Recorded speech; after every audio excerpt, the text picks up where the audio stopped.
Chapter 11. Description of Lambodara Brahma. Om Shri Ganeshaya Namaha. Mudgalacharya continued narration of the legend.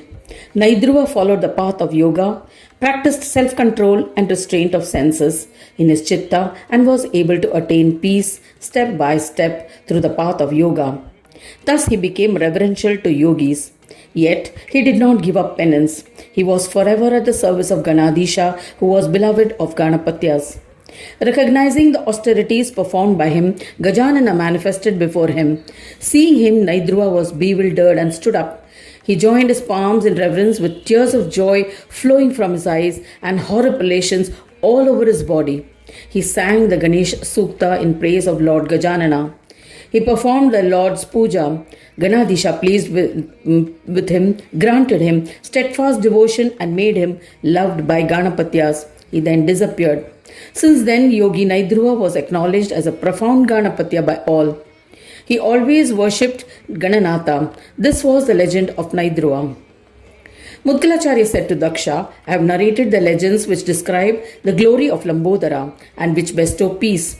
I have told you the story of Krodasura as well, which is so purifying that one's anger is pacified by just listening to it. There is no doubt.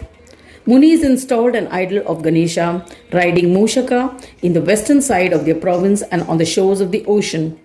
All desires of Ganesha devotees are fulfilled by its darshana. O Lord, there were several incarnations of Lambodara in microcosmic form as his amsha to protect dharma of all and encourage man to follow his own dharma. They bestow prosperity generously to the devotees. It is impossible for anyone, even Brahma, to describe every one part of the crore of his legends. I am an ordinary man, hence I do not have any ability to do so. When Devas pleaded him for acquiring the capabilities to perform their assigned work of the Jagat, and Brahmas, he assumed the form of Shakti for performing the assigned deeds. When Maya, goddess Shakti, had prayed to Vignesha for destruction of an asura named Mahishasura, Gajanana had fulfilled her wish and manifested as a protector of Dharma and assisted her. Lambodara had incarnated riding Mushaka as his vehicle as a son of Seshnaga to kill a demon named Mayakara. Savarni Manu, the next Manu, the eighth Manu's name is Savarni Manu, had worshipped him. So Gananayaka Lambodara incarnated as Shakti Vinayaka. O Prajapati, Vedas say that there are innumerable Brahmas and Lambodara created numerous universes as their divine playground. Gananayaka is the bearer of Brahmas. He resides happily in all of them as Swananda in his Sanyoga form. He is referred to as Lambodara. All these Sanyoga forms are the same. Realizing this with meditation, it becomes evident that there are no differences and there is only one Brahma. The different forms of these Brahmas are also created, sustained and destroyed by Ganesha. Hence, Vedas refer to him as Brahma. The differentiated forms of Brahmas are Asat. Brahma is their creator and bearer of these forms. Shakti, which bears these differences, is none other than Lambodara Gajanana.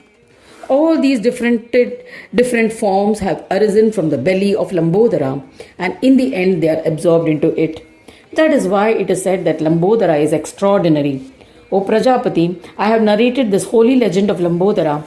Reading or listening to it can result in fulfillment of all desires. This is an accepted belief. What more do you desire to know? I respect your devotion towards Ganesha, and I shall tell you all that you wish to know. Thus ends the chapter 11 titled Description of Lambodara's Brahma in the 5th Khanda of the Purana Upanishad, Srimad Mudgal Puran, describing the legends of Lambodara, dedicated to Sri Gajanana. End of chapter 11.